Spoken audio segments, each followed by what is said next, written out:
Hello, all. This is Dr. Dheeraj Masapu. I'm a senior consultant in neuroanesthesiology. And today we have Dr. Sharif Almida with us. And he is a senior registrar in Saudi Arabia. And he has done his training in India. And after that, he moved to Saudi Arabia. And now he's working in a hospital there. So, welcome to the channel, Dr. Sharif.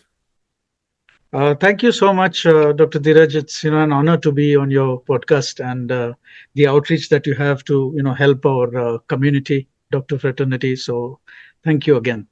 So we can start and go ahead. Please ask me all that you can. So then my first question to you would be about your journey and your story. So how did you think about going to Saudi Arabia? So about your journey and how you settled in that particular hospital from starting to ending, if you can tell us, it will help the audience. Great. So, this takes me back to 2017.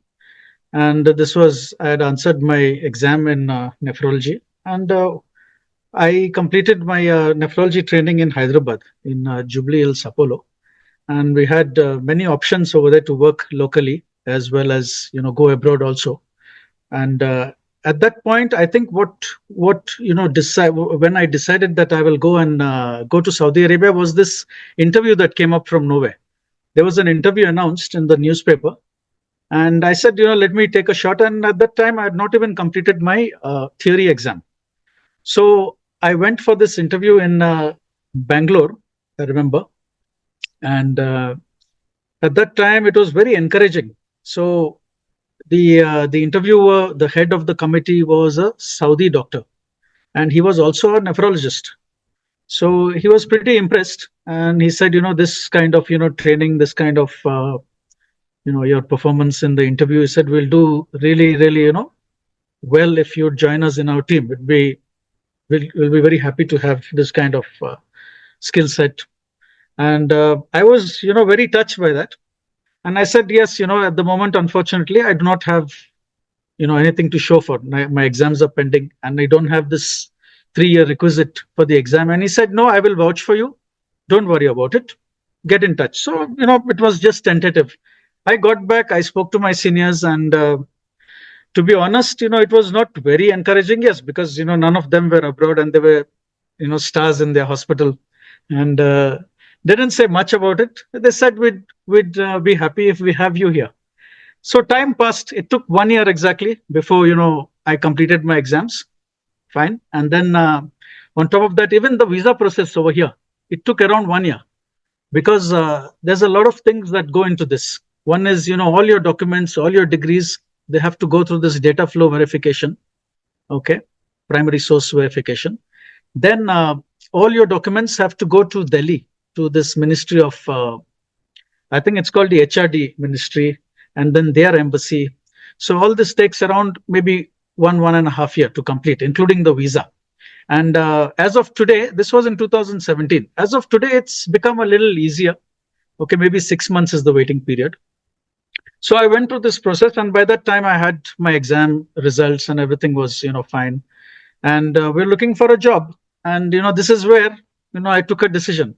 So the offers I was getting in Hyderabad at that time was, I think, between 1 lakh to 1.25. Okay. And this, offer was, staring at me with, I think at that time the exchange rate was, it was around 2.5 to 3. Okay. Okay. And there was a depreciation in the rupee at that time. Okay. And it took it straight to 3 right away, and so I was discussing with my wife, and then I got a call from my agent, and he said, okay, if both of you are coming, I can negotiate a very good deal for you in a very good hospital also, because, your wife, she's an anesthetist. So things worked in that direction pretty fast. And we took a decision to reach Saudi. However, then what happened is I had to join first because she had no interview done. So after I joined here in the hospital where I am, it's a specialist hospital. It's a 1,000-bedded hospital, very well equipped. And I met with the head of department. He was very happy. He welcomed me. And at this point, he said, okay, I will try and get your wife also. Okay, this was after 6 months. They have a probation period of 3 months. So things went well. And thanks to our training in India, it was very, very easy.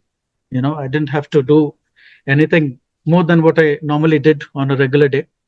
Things went very well. He was, pretty happy. He was impressed. And the next thing was he, made preparations for my wife also to join here in the same hospital. So then Corona came in. This was, after 1 year, we started the preparation, the process, and it was 2019. Okay. So 2019, Corona set in, and my wife had to join after the Corona period. So I think she came in 2021 end. And that's how we started. The agency was very helpful in this matter, and they don't charge any money.